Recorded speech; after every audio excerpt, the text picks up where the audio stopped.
Mira, Mauricio, no sé, se te está creando espacio. Como que me voy acomodando en mi Te está silla. acomodando y ahora no sé si te das cuenta que la cara la tienes dividida a la Sí, mitad. estoy ahí a la mitad. A ver, voy a ver. Tengamos tiempo para ponerlo eso porque me gustaría que tu imagen salga bien. Es que es cuando pones el divisor. Bueno, vamos a poner la otra, a ver. Ahí está mejor. Ahí está mejor ese que. Ahí está mejor, hay que mantener este diseño entonces. Sí, Mira, Mauricio, yo solo lo otro que quería decirte, y a mí me pasa con esto de Silvio, de estos dos elementos que están antes. Yo creo que primero, en la primer video, él dice, no se concibe un país independiente, un país libre, un país próspero, sin una juventud y sin una ciudadanía crítica. Claro. Qué bien que esas personas usaron el canal que se llama La FEU para darle rienda a esa crítica y hacerlo no solo para ellos. Eso es un problema que tiene la cierta tendencia corporativa del manejo de los vínculos de Estado, sociedad civil cubana. Los estudiantes hablan de los problemas de los estudiantes, los agricultores hablan de los problemas de los agricultores.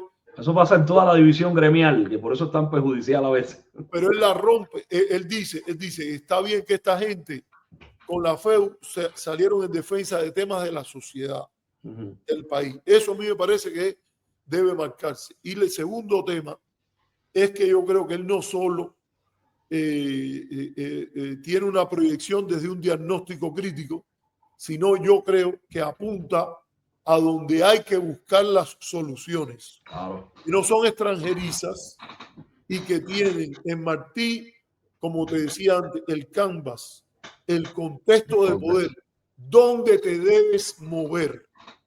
Trata de hacer tu propuesta, trata de hacer tu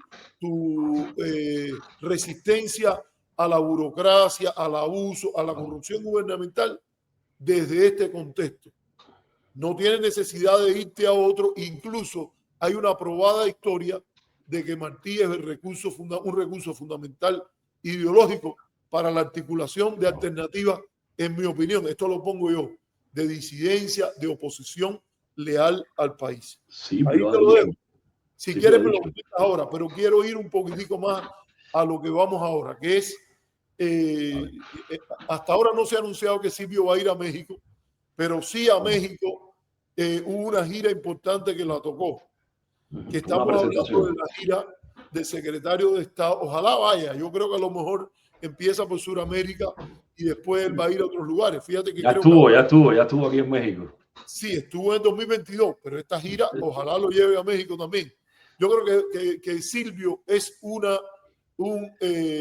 bocanada de aire latinoamericanista que América Latina la necesita en todas partes. Y ojalá, te digo, visite la Latinoamérica, la América Latina que hay en los Estados Unidos, como yo tuve el goce de la libertad y de ser dichoso de verlo en el Carnegie Hall, donde había grupos platistas protestando contra su concierto afuera. Incluso tuve un altercado ahí con una de las personas y entré a ese monumento de la cultura americana que se expande, que lo hace a la manera de Lincoln y de Mark Twain y acoge a lo mejor de la cultura latinoamericana y acoge a Silvio Rodríguez, como pasó en el Carnegie Hall por los años 2015, no recuerdo, no, a lo mejor fue 2013 por ahí. Y ojalá pueda ir a Tampa y ojalá pueda ir un día a Miami. Pero hay muchos lugares, por ejemplo, Oakland en el área de San Francisco. Silvio llenó el Paramount Theater de Oakland, porque en el área de la bahía, donde yo he vivido parte importante de mi vida, eso está lleno de gente que ama a los Estados Unidos como país que los acoge, lo aman desde su condición de latino y tienen a Silvio como un paradigma importante, un referente, de la cultura latinoamericana. Pero bueno, vamos a lo de la gira, la otra gira que hay y que la tenemos en el título, que es la de Marco Rubio. ha habido una gira del secretario de Estado norteamericano por América Latina. Él había visitado varios países del Caribe, había visitado Panamá, que fue muy curiosamente el primer país que él visitó después de ascender a la Secretaría de Estado, pero ha brillado, y la cobertura en la prensa norteamericana, incluso de personas que son críticos de la administración, han dicho que en el caso de México, el secretario Rubio fue muy consciente de la importancia que tiene México en la relación con América Latina, en contraste con otras figuras como la secretaria de Seguridad Interior, Kristi Noem, que ha hablado de México como un país adversario, Stephen Miller, varias figuras del trumpismo, por ejemplo, que han hablado hasta de México como el principal enemigo. Entonces, yo quería que sabiendo tu experiencia, tu conocimiento sobre México, entráramos en una reflexión sobre esto. Y para empezar, yo quisiera compartir un video de la presidenta mexicana de la celebración del Día de la Independencia. Y esto quería, a ver si me sale aquí, déjame ver esto, un momentico, estoy hablando contigo, pero voy a procurar sacar el video cuando ella sale. Espérate, se está oyendo un ruidito ahí que espero que no sea que te tienes que ir ya. No. Fue muy... No, estamos bien, pues son las 12:43 aquí. Sí, pero vamos, déjame ponerte. Hay un video muy bonito de la presidenta visitando comunidades purépechas. Creo que se dice así, ¿no? Sí, purépecha, está bien. Así. Así, pero hay ahora un video que ha estado circulando en los sectores latinoamericanistas que a mí me gustaría que lo compartáramos aquí. La presidenta Sheinbaum. Déjame subirlo, a ver. Ah, no, espérate, que ya yo había sacado ahora mismo lo pongo. Espera, dame un minutico y me dice si se oye, porque no quiero que se deje de escuchar. Vamos a ponerlo ahora, acá arriba. Es muy bonito porque empieza por sacar la bandera mexicana porque esa es la ceremonia del grito. Sí, es la ceremonia del grito por la independencia. Sí. Pero no sé si eso es la bandera o la banda presidencial. Bueno, esa es la banda presidencial. Esa es la banda presidencial. Y después se va a ver el banderón de ahí. Vamos a ponerlo. Dime si se escucha, Mauricio. ¿Lo escuchas? Sí. Sí, se escucha.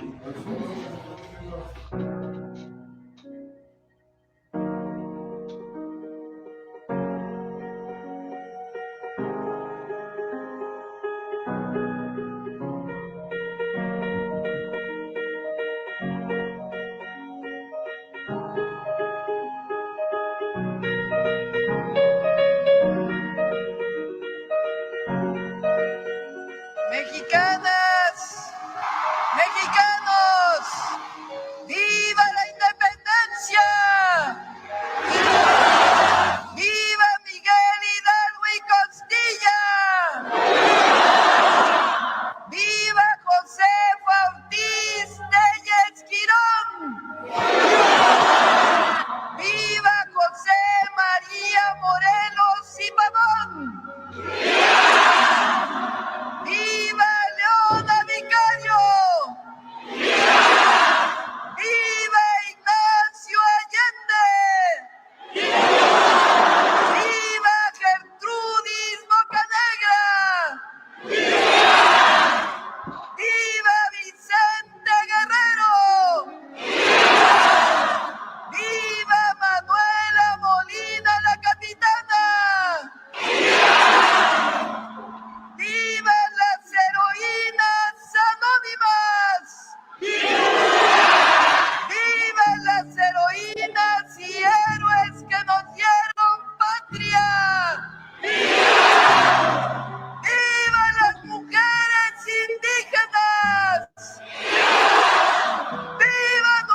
Bueno, Mauricio, háblame de este video, de este México que se expresa de esta manera. Bueno, esta es la ceremonia del grito de la independencia. Entonces, para que la audiencia más o menos conozca, sí, es un acto simbólico que conmemora la realización de la independencia, pero genera mucha curiosidad para ver quiénes son los héroes que son mencionados en el discurso de celebración, ¿no? Y entonces lo que hace Claudia Sheinbaum es una reivindicación del papel de la mujer en el caso mexicano, ¿no? Negarse a mencionar a Josefa Ortiz, que anteriormente se le decía de Domínguez, la cita por sus nombres propios, digamos, ¿no? Telle Girón. Incluir a algunas heroínas de la independencia que normalmente en la construcción del discurso identitario histórico pues no estaban presentes o han sido rebajadas en su condición. Y además de eso, establecer también un marco de inclusión acerca de la mujer indígena y también de las heroínas anónimas cambia el discurso tradicional. Incluso establece una diferencia con su antecesor, con Andrés Manuel López Obrador, en ese sentido, en términos de reafirmación, ¿no? de esta idea de rescate del papel de la mujer. Y también la mención a la libertad, a la soberanía sobre la base de la igualdad, que tiene que ver con lo que hablábamos anteriormente de Martí, ¿no? Entonces, ese fue, digamos, lo más comentado del discurso en este contexto, donde con las relaciones particulares con los Estados Unidos, la actual administración se pone un poco en juego el discurso de la soberanía, y a lo interno de México también el gran debate acerca de la inclusión social, que la 4T, que este gobierno, el partido Morena, al cual pertenece a la presidenta, pues pone como su rubro político más importante. Y eso es lo que estamos viendo. También por primera vez una mujer lanza el grito, ¿no? En su condición de presidenta, porque anteriormente se le había delegado esa función a la secretaria de Gobernación, pero es la primera vez que en la condición de presidenta pues se hace el grito, ¿no? Entonces vemos ahí a su esposo, a su compañero, pues que hace papel de primer caballero, debiera ser, ¿no? No sé, primer damo, no sé cómo se dice eso. El primer caballero, claro. Y lo vemos, la vemos a ella como protagonista, digamos, del evento, cuando anteriormente lo que veíamos era un presidente hombre que va acompañado por su esposa, por la primera dama, y entonces eso también fue muy significativo, ¿no? El acontecimiento. Y además de eso, también hay una reivindicación del compromiso de la acción social del gobierno. Que México, una de las cosas a las cuales se puede presumir este movimiento de la 4T es la disminución de la pobreza en 13 millones de personas, que no es menor en un país de América Latina, ¿no? Junto a una especie de clarificación de las normas, ¿no? Para que, digamos, no haya ciertos privilegios históricamente compartidos por grupos muy minoritarios, corporativos, empresariales, y establecer una especie de juego parejo, ¿no? Para todos los actores. Y ese sentido es una reafirmación también de esa idea, ¿no? Aquí alguien decía, el otro día estaba viendo una entrevista, alguien decía, no hay menos millonarios, en el sentido de que los millonarios que hay en México siguen siendo pues los que había antes, no hay menos millonarios, pero sí hay menos pobres. Es un poco sintetizada, ¿no? La idea de lo que ha propuesto este movimiento. En el contexto de América Latina, en el contexto de una democracia liberal representativa que aspira a ser más participativa, sin cambiar elementos nucleares en la estructura del Estado, porque no hay un cambio de régimen político en México desde mi modesto punto de vista, desde mi análisis marxista, ¿no? En el sentido, no hay estructuras que básicamente cambian las reglas de juego, sobre todo con el tema de la propiedad y con el papel de la empresa privada dentro del sistema económico mexicano. Incluso se mantiene la interdependencia a la economía de los Estados Unidos, un factor bien relevante. Lo que tenemos sí son cambios en lo que ahora conocemos como gobernanza, ¿no? En políticas de gobierno que intentan impactar esas estructuras que antes fueron pues puestas muy en el debate a partir de las ventajas que suponían para algunos y los poderes fácticos que usaban buena parte de esas reglamentaciones a su conveniencia, ¿no? Es que incluso la transformación del Poder Judicial, que se ha dado también en el contexto interno, desde mi punto de vista, trata de atacar el problema de la corrupción o la colusión del Poder Judicial vía el voto electoral, pero a mí me parece que eso no resuelve básicamente los problemas esenciales, que es arribar a una impartición de justicia lo más honesta y transparente y como consecuencia de las leyes, ¿no? De las cuales todos hemos acordado en ese sentido. Entonces, hay una crítica, hay una remoción de los poderes fácticos establecidos, pero no cambia la estructura, es decir, no ha cambiado el rol del Poder Judicial dentro de la estructura tripartita de la construcción del Estado mexicano. Es decir, a eso es a lo que me quiero referir. Por supuesto, hay intereses que son de alguna manera lacerados, por supuesto, pero esos intereses también han generado para México pues bastante conflictos, ¿no?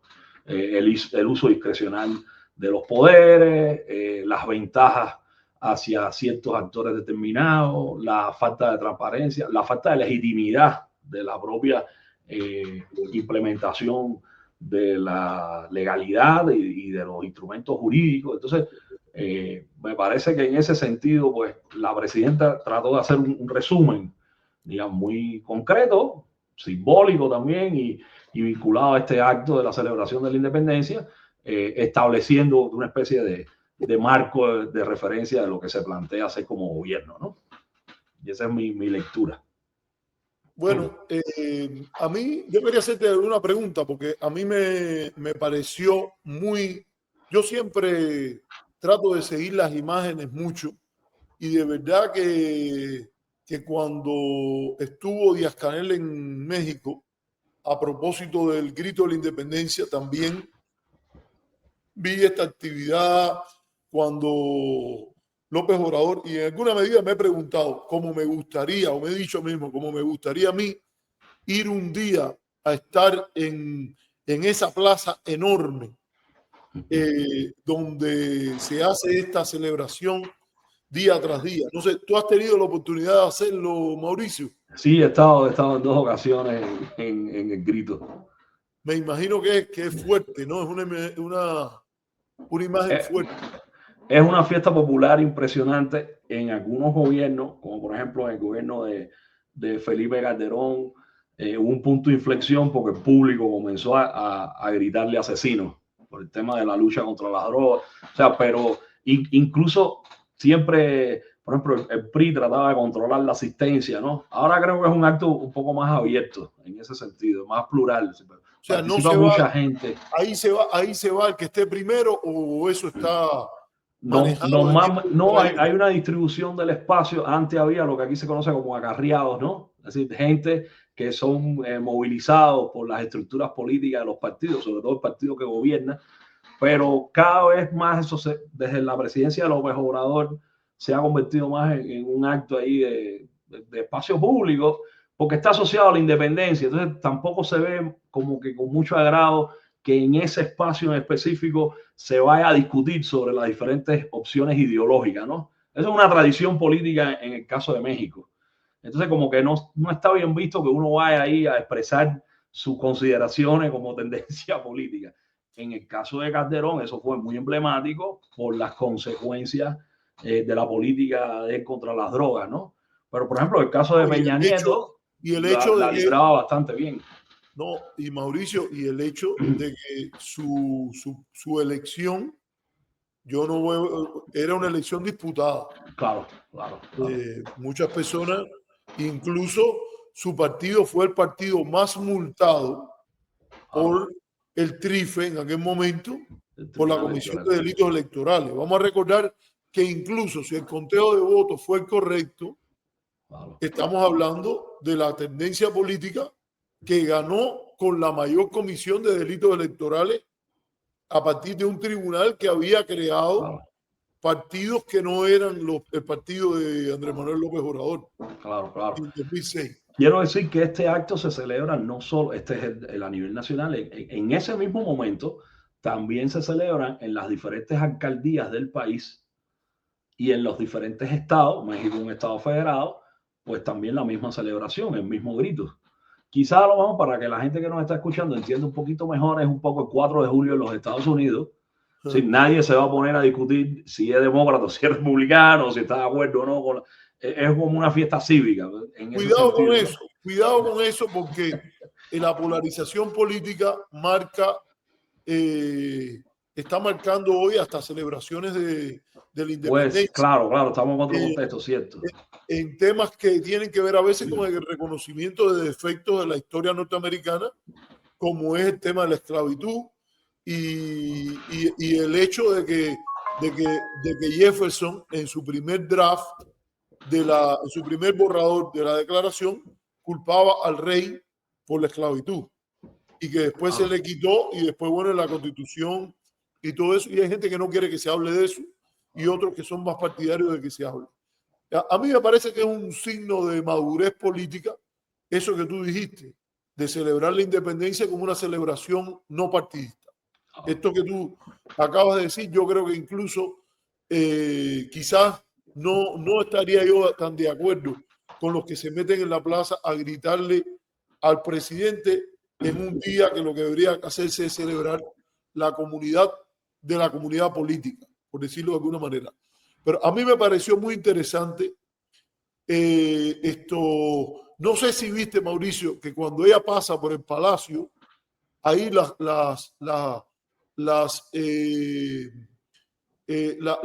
fotos o los cuadros, ahora hay varios que son de mujeres. Claro. Y no sé si es que están cambiando eso. Yo no me puedo llamar un experto en política mexicana o historia mexicana, aunque te puedo decir que he estudiado eso bastante. Incluso casi terminé una disertación que después la abandoné, comparando el régimen del PRI y el régimen del Kuomintang en Taiwán, donde ese era mi original proyecto de tesis de disertación, y estudié mucho. Hay revistas mexicanas del Colmex, por ejemplo, que yo en temas de política y otros me he leído 100, 200, hasta más artículos sobre política mexicana. Y tú no puedes estudiar la política mexicana sin estudiar la historia mexicana. Y había, por ejemplo, figuras que ella mencionó, como la capitana, que yo no había oído hablar de ella, yo tuve que ir y buscarla. Gertrudis Bocanegra, tampoco sabía muy bien quién era Gertrudis, no sabía quién era Gertrudis Bocanegra. Y la capitana, que se llama Manuela la Capitana, creo que se llama la Capitana, también fui y los busqué para saber sobre esto. Y me parece que es interesante esto que tú has observado muy bien, que yo tengo poco que agregar. A nivel emocional, yo vi a pantalla grande esto y era difícil ver al hombre, al esposo de la presidenta, y no ver los ojos de él, que se notaban muy brillosos. A mí me parecía que el hombre estaba llorando ante... Tú que eres una persona que vienes de una gran mujer, que es tu mamá, y que también estás casado con una mujer que es admirable como Nivia. Tú sabes lo que es el orgullo que se siente con miembros de tu familia del otro sexo, y en una posición como ella, que es la presidenta del país, un tipo que tiene un PhD, yo ahora no recuerdo bien, creo que se llama Jesús, pero no me acuerdo el apellido, ¿no? Ajá, Jesús. Sí, se llama Jesús. Y que tiene un PhD, un tipo con un reconocimiento enorme, y viendo la grandeza de su esposa, a mí se me salió mi lagrimita, para hablártelo con claridad, cuando sale la niña en el paneo que se hace ahí, la niña que dice, yo puedo ser una presidenta también, yo que tengo una hija. Me parece momentos muy, muy grandes. No, él se veía visiblemente emocionado, sí, yo comparto esa impresión tuya. Visiblemente emocionado. Sí, está emocionado. Sí. De esto y de los cambios que ella representa en el país aún dentro de los marcos esos que, como tú dices, no sacuden los cimientos del régimen político. Claro. Y uno se pregunta, ¿por qué tendría que hacerlo de esa manera si México tiene una experiencia donde las reformas han logrado muchas cosas y las revoluciones también han logrado muchas cosas, pero con una carga traumática enorme? O sea, es una cosa que es importante. Entonces, de ese México estamos hablando. Yo estaba chequeando los récords de popularidad y ella tiene una popularidad rondando el 70%, como que yo vi hoy, a pesar de que hay algunas situaciones tensas, como algunos escándalos, la cosa esta del huachicol, que yo tuve que buscar que era el huachicol también. Es el ordeño de los tubos de la refinería para robarse el combustible. Exacto. Ese Y es entonces huachicol. también cierta crítica a alguna familia del presidente López Obrador originalmente, pero también al staff en torno a Adán Augusto, que es una persona muy cercana al entorno de la presidencia. ¿Cuál es tu visión sobre esto y si hay algún pronóstico? ¿Tú crees que la presidenta está moviéndose en terreno sólido en política interna cuando está lidiando con estas tensiones? Yo creo que en términos de política interna su liderazgo se ha afianzado y se ha consolidado con esas acciones. Porque efectivamente ella ha prometido no impunidad y pues el hecho de que se hayan tomado estas medidas con personas relativamente importantes y centrales dentro de la política mexicana, como es el caso del contraalmirante y al que te refieres, de altos oficiales de la Marina vinculados al tema de la corrupción del robo de combustible, básicamente, que es un proceso bien complejo, que se roban el combustible, pero eso entra a la infraestructura, digamos, ¿no? Así que con incluso actores extranjeros, con vínculos con el crimen organizado, en fin. El hecho de que se haya tomado esa medida y que se haya decidido actuar contra un oficial de la Marina, un alto oficial de la Marina, es inédito en los últimos, me atrevo a decir, casi 60 años de México, ¿no? Entonces, claro, siempre produce en el campo de la disputa política, la oposición trata de decir, bueno, hay corrupción, entonces ustedes no son inmunes a esto, y la respuesta de Claudia Sheinbaum, del movimiento y del gobierno actual es, pero nosotros la combatimos. Y estos son los ejemplos. Igual pasa con el exsecretario de Seguridad Pública de Adán Augusto, que fue secretario de Gobernación. La oposición intenta hacer un paralelo entre él y García Luna, que fue secretario, es como el vicepresidente, algo así, que fue secretario de Gobernación de Felipe Calderón, y hay una pequeña y ligera diferencia. García Luna es procesado en los Estados Unidos una vez que la presidencia de Calderón y la de Peña Nieto ha concluido. Aquí tenemos el ejemplo de una persona que estuvo relacionado con alguien que presuntamente es miembro del crimen organizado o de una organización criminal, pero está siendo, digamos, objeto de la inquisición de la justicia en vivo, digamos. No se esperó a que se terminara un periodo, ¿no? De hecho, Claudia Sheinbaum es la continuación, ¿no? del movimiento. Entonces, yo sí creo que eso, en términos de argumentos, nos obliga a pensar de manera distinta a lo que está sucediendo. A ver, hay un problema en México, que no es un problema del movimiento de Claudia Sheinbaum, que tiene que ver con la influencia o el factor que juegan ciertos poderes fácticos en la estructura política y en el servicio público. Entre ellos, el crimen organizado, que no es el único. Los cárteles de la droga, que no es el único. Porque también esas relaciones se establecen a nivel corporativo muchas veces. Y entonces eso tampoco se echa a ver. Es decir, los privilegios que, por ejemplo, para poner un ejemplo, los grandes grupos mineros también alcanzan en la explotación en los territorios mexicanos, sobre todo en los espacios en los estados del norte. O sea, eso es un problema estructural del Estado mexicano. Y lo que está planteando el actual gobierno es, y la señal que está enviando es, no hay impunidad. Siempre la oposición va a tratar de ganar un poco en el debate público, pues en ese sentido, pero la realidad es que están operando contra esos grupos. Igual pasa con la política, por ejemplo, con relación a el crimen organizado. Por primera vez estamos viendo grandes decomisos de drogas y intervención del Estado en las cuentas financieras de los grupos, de las empresas o de los individuos asociados a o presuntamente coludidos con el narco. Eso no sucedía en gobiernos anteriores. Que yo diría que hay un respaldo bastante grande de Estados Unidos para ir entrando en lo de la visita de Marco Rubio. Hay un respaldo de Estados Unidos a ese tipo de enfrentamiento del narcotráfico que pone el énfasis en el ataque a la oferta. Es cierto que hay mucha crítica a eso, pero en Estados Unidos yo no creo que estructuralmente habría una mayor oposición a actos de este tipo, porque el narco mexicano no tiene al interior del Estado mexicano, al interior del Estado norteamericano, una base importante. Yo creo que eso es importante tomarlo en cuenta. Eso es algo que está cuestionándose. Yo creo que hay cuestionamientos a eso, pero que son cuestionamientos más que todo que vienen de mexicanos que te dicen, bueno, ven acá, pero hay que ir a una guerra contra nuestro crimen organizado. Y allá no hay crimen organizado. Yo creo que llegan hasta ahí, a decir que aquí en Estados Unidos también hay crimen organizado.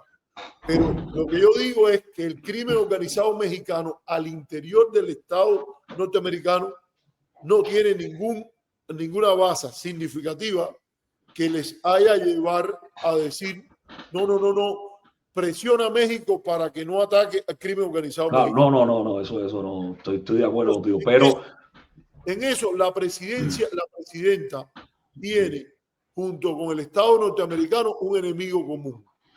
Claro, de acuerdo. El Estado mexicano. Y ahí hay un espacio donde hay un espacio grandísimo de cooperación con consecuencias de ganancias políticas importantes, tanto para Morena en sus paradigmas como para la administración Trump.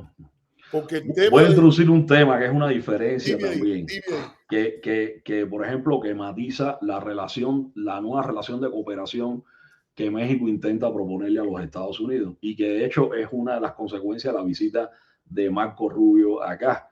Es decir, Marco Rubio vino en una especie de función de yo vengo a supervisar cómo están nuestros acuerdos en torno a seguridad, que incluye el tema del narcotráfico, también la migración, ¿no? Y el comercio. Claro, o sea, son los tres temas, claro, ¿no? Seguridad, comercio y migración. Y encuentra una presidencia que le establece contrapropuesta. Dice, bueno, ok, si la seguridad es un problema común, no es solo mi problema. Ustedes tienen una responsabilidad, por ejemplo, con relación a la venta de armas a los cárteles, que casi todas son provenientes del mercado de armas de los Estados Unidos. Entonces, eso genera una relación un poco menos asimétrica y eso se puede también, me parece que es uno de los logros de Sheinbaum en esta relación con los Estados Unidos.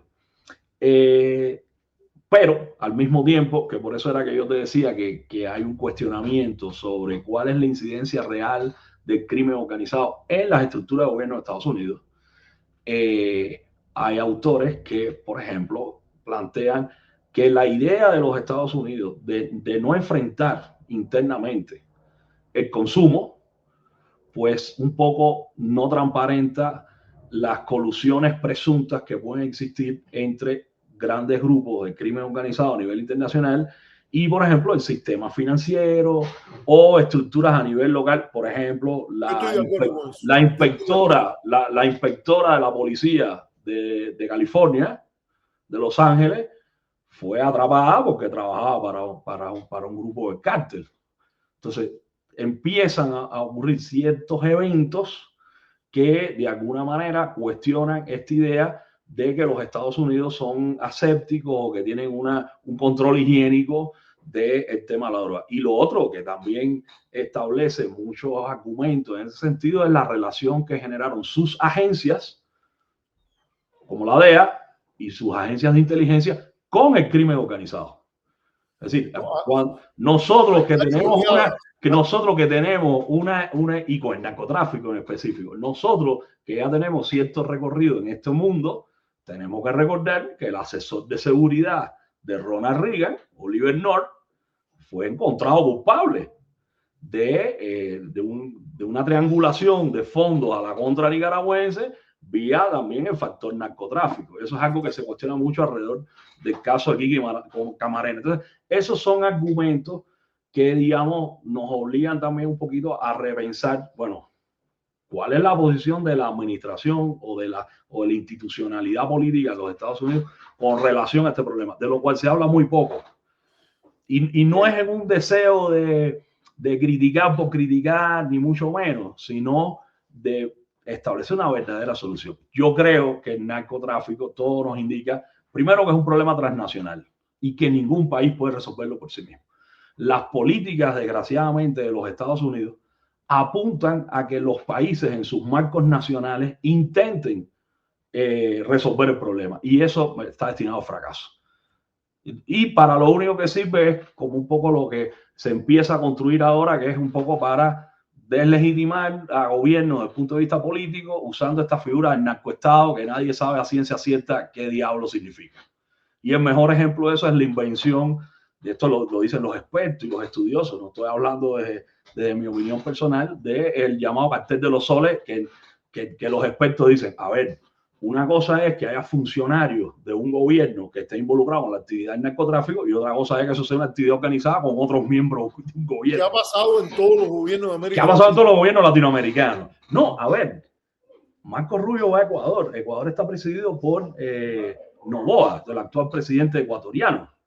Y Noboa, por ejemplo, tiene compromisos con una empresa que estuvo vinculada al lavado de dinero y al tráfico. Una empresa familiar. Una empresa familiar. Entonces, que en los envíos de productos a Europa fue sindicado por los organismos de ley y orden de la comunidad, de la Unión Europea, por haber estado envuelto en el envío de cargamento de droga. Eso está claro. Ahora, yo pongo el ejemplo y digo, bueno, a ver, si ahora mismo, mañana, por la mañana, sale una noticia de que los envíos de buques de PDVSA están de alguna manera siendo utilizados, ¿cuál sería la relación de los Estados Unidos? Es desproporcionado en el sentido de lo que intentan mostrar y cómo eso se traduce en acciones políticas. Hay, por ejemplo, los organismos internacionales mencionan que la principal entrada de tráfico de drogas hacia los Estados Unidos es por el Pacífico, vía Ecuador. Por eso fue Marco Rubio a Ecuador. O sea, ya cambió esa distribución. Y sin embargo, ahora lo que tenemos es una acción concertada políticamente que lo que trata es vigilar el Mar Caribe, por donde está demostrado que no pasa la mayor cantidad de tráfico. O sea, es sustancial, es el 25%, que es un número grande. 25% es un número grande.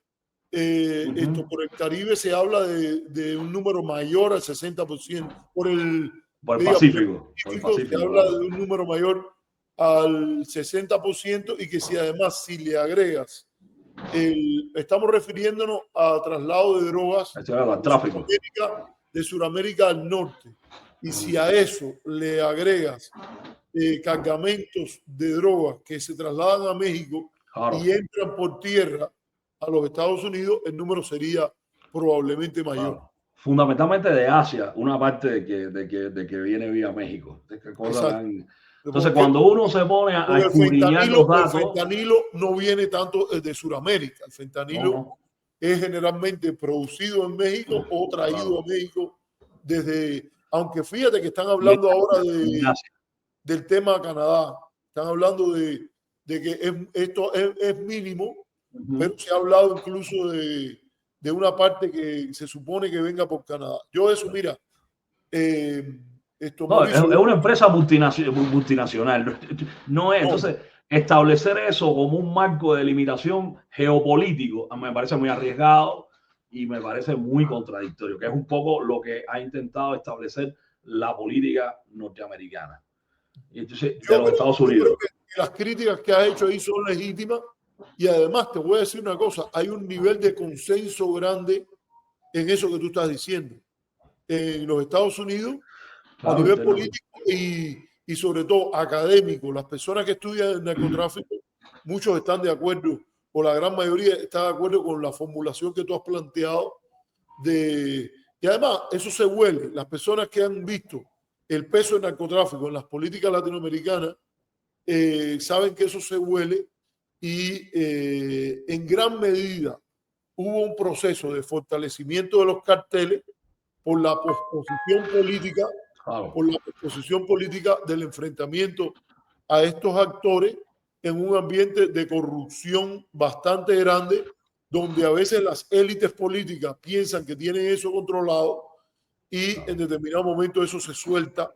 Yo creo que, por ejemplo, hablando como dos cubanos, yo siempre digo que es muy, muy importante mantener el dominio de todo el territorio nacional y que las fuerzas del orden sean capaces de golpear con mayor o menor rudeza según la discreción del propio Estado, porque una cosa es que tú no lo ataques porque en este momento no quieres políticamente hacerlo, pero hay que hay una gran diferencia entre los países, por ejemplo, como España, donde si se enteran que hay un grupo que tiene está metido en esto y ellos deciden entrarle con las fuerzas del orden, ellos tienen mayor capacidad de fuego, tienen inteligencia suficiente para ir y golpear al que no es una discusión de fines, no es una discusión de fines. Además, ahí hay un principio del Estado, que es la soberanía del Estado, del territorio. Exacto, estoy de acuerdo, pero si en términos de la política, por ejemplo, la ONU, yo que me digo, bueno, déjame ver qué onda no con es así, esto. Mauricio, discúlpame, pero Hay zonas en México. Han atrapado al hijo del Chapo, lo han tenido atrapado y lo han optado por liberarlo y en una decisión que mucha gente políticamente reconoció como positiva, porque los daños a la comunidad política de una guerra con el cartel del Chapo sería tan terrible que fue una buena decisión en el criterio de mucha gente. Evitar el enfrentamiento. Eso no pasa en Cuba o eso no pasa en España. Si tú eres miembro de un cartel en España y tú decides, le voy a hacer la guerra al Estado si se llevan preso a Mengano de tal, escóndete, porque esa gente sí tiene poder para barrerte y arrestarte y matarte, y que yo creo que es lo que tiene que hacer un Estado funcional. Si tú te atreves a retarlo a que aplicar la ley. Sí, exacto. Entonces, no es lo que existe, no es lo que estaba en México, y que yo creo que, por ejemplo, quien habla de transición democrática en Cuba, quien habla de todas esas cosas, también tiene que contar con esa condición. Claro. Sin un Estado viable no hay democracia posible. Y eso, hay en México zonas, efectivamente, donde el Estado muestra una debilidad institucional que pasa por el control territorial. Pero una cosa es la manifestación de eso y otra cosa es decir, en la política actual de seguridad del gobierno de Sheinbaum hay enfrentamientos porque hay una disputa por ese control, pero creo que el factor impunidad se ha reducido. Sí, por ejemplo, los principales narcos ya no están, no son figuras públicas, no están donde todo el mundo sabe dónde están. De hecho, fueron detenidos, algunos fueron extraditados a los Estados Unidos. Hay un cambio de voluntad política del gobierno, en el sentido que tú estás planteando, ¿no? Y entonces yo creo que eso, los Estados Unidos, en términos de su política internacional con relación a México, lo reconocen, es decir, no pueden no reconocerlo, ¿no? Como parte de sus exigencias. Y eso también le da la posibilidad al gobierno mexicano de plantear otro requerimiento que tiene que ver con el cumplimiento de la parte norteamericana. Con el tema económico, en México sigue siendo uno de los 3 países a nivel mundial que tiene menos % arancelario. De hecho, en México está por debajo de la media del arancel del 9%. Y México tiene, creo que, creo que es 4 puntos algo, si estoy hablando de memoria, no tengo la cifra a la mano, ¿no? Pero es bien interesante. Hay como una especie, yo veo que hay como, primero, necesariamente creo que tiene que haber una crítica al momento actual de la política en los Estados Unidos. Porque incluso hay como una especie de, no hay un único centro político. Es decir, uno ve que hay diferencias entre agencias de gobierno, las propias políticas que se hacen desde el Ejecutivo y los posicionamientos del Congreso y la Cámara. No, Sí. y no te olvides que también Estados Unidos es un país federal. Exacto. Y en este caso, por ejemplo, los estados fronterizos y los estados en general tienen un papel importante de conversación a torno a estas cosas. Entonces, eso establece diferentes caminos en términos de la vía política. Por ejemplo, Donald Trump tiene toda una serie de pronunciamientos que no siempre son complementados por la vocería del Departamento de Estado y a veces ni siquiera por su secretario. Y a veces tú ves que en el Congreso hay otro tipo de política institucional que maneja la relación. Entonces, estamos en un momento bien complejo de la política de los Estados Unidos hacia la región. Estados Unidos sigue siendo el principal socio comercial de América Latina. Alrededor del 38% del intercambio de América Latina con la relación del mundo. Los chinos están bien detrás, tienen como entre un 12 y un 14%. Los Estados Unidos, a mi modo de entender, lo que están tratando de hacer es subordinar su interés geoestratégico o su política con relación a América Latina a este enfrentamiento con las potencias emergentes, China y Rusia fundamentalmente. A mí me parece que eso es un error. Ahí yo creo que hay una discusión presente. No está claro para mí que lo que tú estás diciendo es una política consensual, o sea. Ahí hay quien lo quiere hacer y hay quien se da cuenta que hay matices importantes. Aquí entrevistamos al ex embajador que fue segundo jefe de la misión norteamericana en México. Lo entrevistamos, John Fenley. Ajá. Que este programa se viste de gusto con sus invitados. Ajá. Y entrevistamos a John Fenley, que fue el segundo de la Embajada en México. Ajá. Después fue coordinador de la cumbre de Cartagena. Y después fue embajador en Panamá hasta que en 2017-2018 renunció por discrepancias con la administración Trump, la primera administración Trump. Y el propio Fenley decía aquí, y si tú ves, por ejemplo, los debates en el diálogo interamericano, en el centro del CSIS, es el Centro de Estudios Estratégicos Internacionales, es otro importante think tank. Y el Atlanta Council también, que es muy bien importante. Exacto. Y allí no hay una posición que tú puedas decir que es una posición tomada. Pero, como tú dices, el tema está. Estoy de acuerdo. Empecé diciendo por ahí que estamos en un momento bien difícil porque efectivamente, evidentemente no hay un consenso completado. Porque la política, sabes que en Estados Unidos el Ejecutivo tiene prerrogativas sobre la política exterior que también le da cierta autonomía. Por ejemplo, la política arancelaria está. Cuando hay voces cada vez más crecientes en los Estados Unidos que cuestionan la eficacia de ese modelo y que de hecho están preocupados porque dicen, lejos de contener la hegemonía de los imperios emergentes, China fundamentalmente, lo que va a hacer es provocar el efecto contrario. Los países que sufren el régimen arancelario lo que van a hacer es desviar su mercado. Una de las cosas que ya está demostrado que es lo que le ha generado ineficacia a las medidas de sanción a Rusia, porque lo que hicieron fue que redireccionaron su mercado a China y a la India. Exacto. Y quien está asumiendo los costos de eso es Europa, fundamentalmente Alemania, que su nivel de competitividad fue logrado sobre la base del consumo de los hidrocarburos baratos de Rusia. Sí. Se pierde ventaja competitiva a nivel global, ¿no?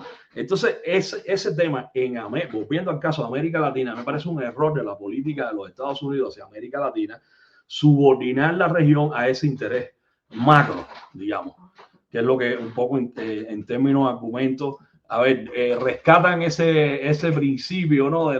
de realismo político de Tucídides, que decía, los fuertes hacen lo que pueden y los débiles sufren lo que deben.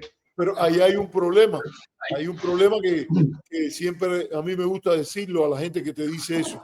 Esa es una frase que sale del diálogo de Melos. De Melos, exactamente, sí. Y sí, Atenas barre a Melos, pero pierde la guerra. Y en parte pierde la guerra porque con esa actitud ante neutrales y no aliados, o sea, neutrales, no aliados, etcétera, se enajena y se convierte en una bronca permanente que sus aliados están siendo dominados de una manera que le quita el atractivo que podría tener la democracia ateniense para ellos y las colonias de otras naciones. Y el otro tema que hay que decir ahí, o sea, le gana la batalla a Melo, pero pierde la guerra. Y en el caso concreto de hoy, porque es que hay que ir más allá del estudio excepcional que ha hecho, por ejemplo, Donald Fagan del estudio de la guerra de precios. Esto está lo que está hoy. Yo creo que está siendo demostrado que Estados Unidos no es tan poderoso en toda la América Latina como Trump parece pensar. Y Rubio en eso parece ser más realista, no en el tema de Cuba, donde yo creo que, o sea, Rubio no es el santo de mi devoción para nada. Pero él, en el tema de América Latina, en un área, por ejemplo, como México, y esos temas, él parece que está más alineado con una visión más sobria de la cuestión mexicana que otros de los que están haciendo política interna en los Estados Unidos con un discurso racista y antimexicano. O sea, fíjate, hay que reconocerle que ha sido suspicaz y prudente en el caso mexicano. De hecho, en la propia visita entre México y Ecuador hubo una posición de mucho respeto a México, que incluso termina con una declaración conjunta, cuando en el caso de Ecuador, pues ni eso. Además, no tenía embajador de los Estados Unidos de Ecuador en el momento de la visita, por ejemplo. No, pero además quería decirte en el caso mexicano que la respuesta latinoamericana también viene muy dividida, porque Brasil cae dentro del perfil que tú has descrito. Tú empujas a Brasil en un área, por ejemplo, como la consolidación democrática, la emprendes contra la Corte Suprema de Brasil por el juicio al señor Bolsonaro y le dices que le vas a poner un impuesto del 50%, y Brasil ha ido construyendo alternativas a la dependencia que en un pasado tuvo fundamentalmente de Estados Unidos. Hoy el primer socio comercial brasileño es China. Claro. Lo que no quita que el comercio con Estados Unidos y la interacción social, por ejemplo, de visas, lugares donde se van a hacer turismo los brasileños, turismo americano en Brasil, es importantísimo. Ahora, en el caso mexicano, la respuesta mexicana, vamos a decir, no solo de los gobiernos que eran anteriores a Morena, del propio Morena, yo he leído en prensa china e inglés que China hizo ofertas para el Tren Maya. Y el presidente Andrés Manuel López Obrador dijo, no aguanten ahí. No, es que eso es una relación geoestratégica de seguridad nacional. Y priorizó la relación con Estados Unidos. Y como se sigue haciendo actualmente, hace una semana acaban de anunciar la presidencia, en nombre de la protección a la industria nacional mexicana, aranceles a las importaciones chinas, que muchos analistas lo leen como una alineación, con un alineamiento a la idea de los aranceles desde la política norteamericana. El gobierno norteamericano dice que lo vio con muchos ojos.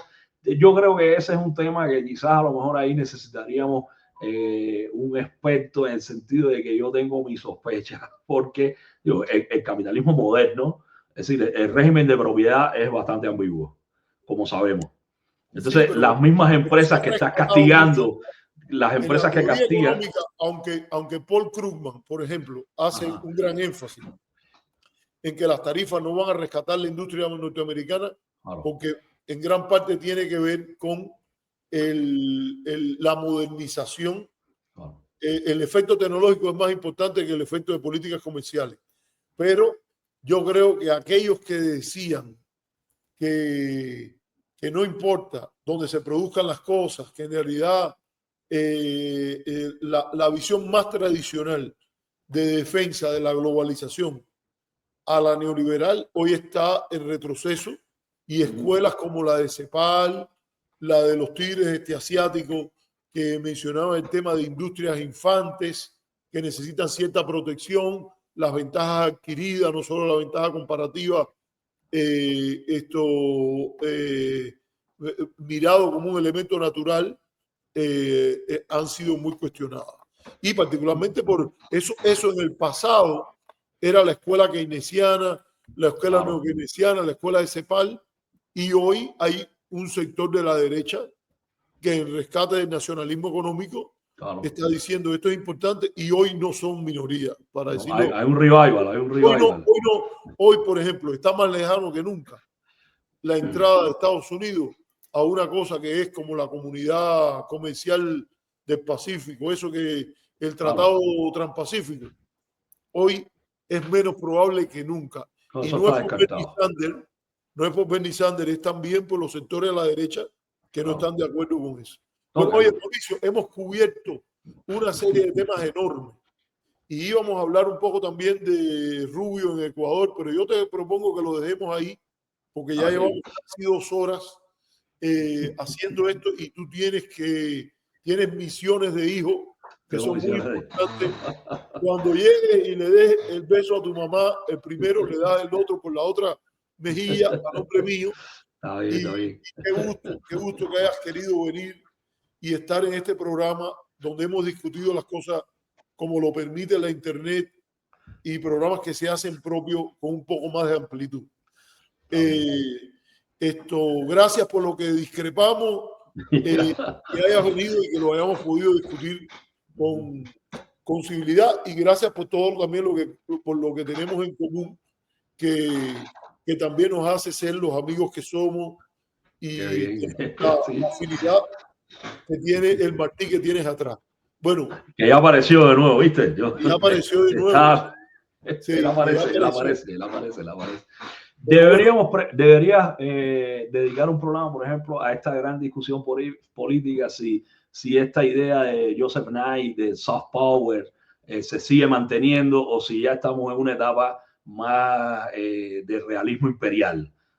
Estás conmigo contra mí, ya no hay otra forma de tratar de atraerte a mi campo que pase por políticas de acercamiento, sino que ahora es al duro y sin guante. Y eso es un punto de inflexión importante. Yo creo que es un tema interesante, pero yo creo que el poder suave, el poder blando, me gusta más usar la palabra poder blando, o lo que se dice después, el smart power, que combina el poder de la coerción con el poder de la influencia y el poder de el diseño o el diseño de agenda, que es lo que hablábamos con el canvas de Martí detrás, y que los nacionalistas, los patriotas, no debemos nunca renunciar. Cuando alguien como Silvio hace eso, yo lo aliento, lo aplaudo.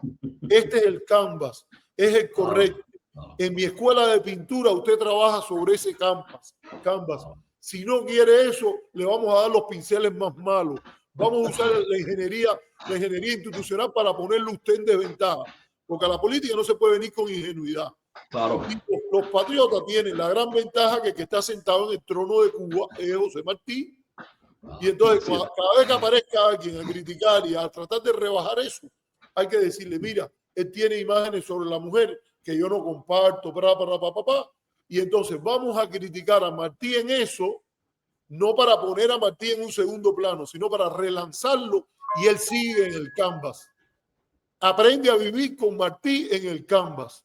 Si no, no hay arreglo.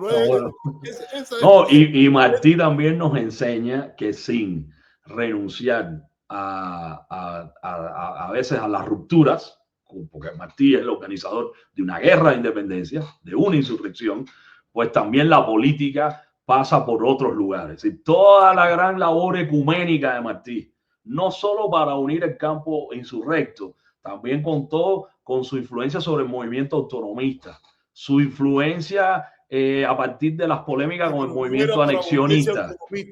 Mauricio. ¿Eh? No caigamos vamos a decir la historia completa. No, estoy diciendo su influencia. Aquello no era para darle viabilidad al autonomismo, aquello no era Claro. para crear un punto medio entre autonomismo y Claro. soberanía nacional. Claro. Aquello se hizo para... Tú no puedes entender a Martí sin un objetivo que él dice en la carta a Manuel Mercado, por cierto, un mexicano. Claro, le dice, claro. estoy todos los días en peligro de dar mi vida. dar mi vida por mi país, por mi deber. Dos puntos. ¿Cuál es ese deber? Impedir a tiempo, con la independencia de Cuba. No es con la autonomía de Cuba. Correcto, no es correcto. con la anexión de Cuba, no, es con la independencia de Cuba. Entonces, mira, yo no planeo... Claro, pero eso es lo que te estoy diciendo. Es decir, la construcción política de Martí no se limita a los que piensan y comparten su ideología. Claro, se limita a discutir con aquellos que no comparten su idea y ganarlos a la causa.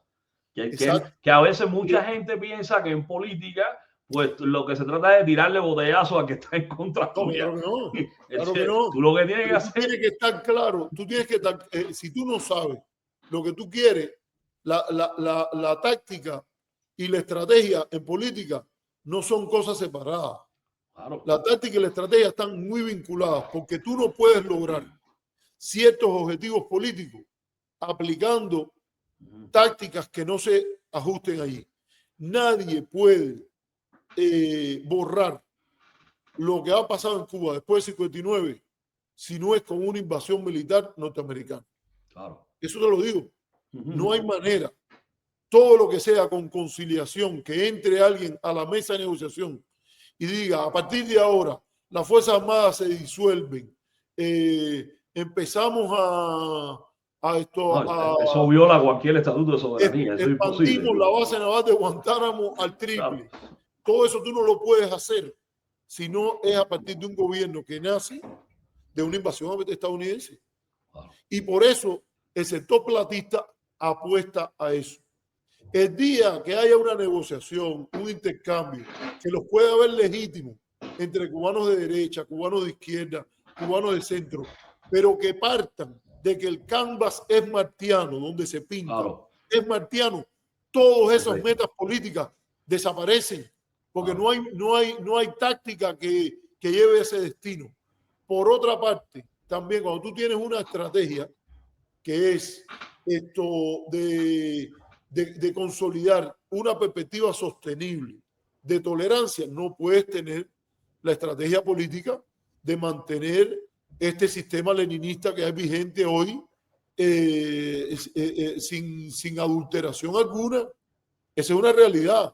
Si tú quieres buscar un espacio de conciliación realista con Estados Unidos, obviamente que tiene que haber espacio para juego ahí. Ahora, la pregunta que yo siempre digo a los que reconocen el carácter asimétrico de la relación. La teoría de relación asimétrica enfatiza que quien tiene más iniciativa, sobre todo echar a andar un proceso, es el gran poder. Claro, el que tiene más poder. El gran poder está cerrado con la ley Helms-Burton, que cada vez que la ha defendido ha trabajado cualquier negociación, no solo entre Estados Unidos y Cuba, sino entre los propios cubanos. Estoy de acuerdo. Cualquier espacio de diálogo entre los propios cubanos muchas veces se cierra por eso. No, es una política que va en contra de los propios intereses de los Estados Unidos. Naturalmente. Desde mi punto de vista. Naturalmente. Es absurda. Porque una conciliación norteamericana, un arreglo con el patriotismo cubano es mucho más viable y sostenible, incluso para una aspiración norteamericana de liderazgo regional y mundial. Exacto. Que la idea de vivir en un permanente conflicto con el patriotismo cubano. Porque incluso si gana con una intervención, eso no quiere decir que ahí se acabó la... No, eso no resuelve para nada. Ese es el fin del capítulo 2. Prepárate para volver a empezar. Prepárate para el capítulo que por eso son tan preocupantes esta elevación de los fenómenos conflictivos con relación a, por ejemplo, lo que está ocurriendo con relación a Venezuela, lo que está ocurriendo, que Por cierto, no hablamos de la carta que acaba de salir de Sí, de mira, Maduro, vamos a que terminar era- con eso. Vaya, ya que tú quieres, porque tenemos 2 horas y pico. Yo sé que No, pero tú recortas, tú a recortas. esta hora la audiencia posiblemente está cansada. Vamos a coger un break y venimos. Espera un momentito.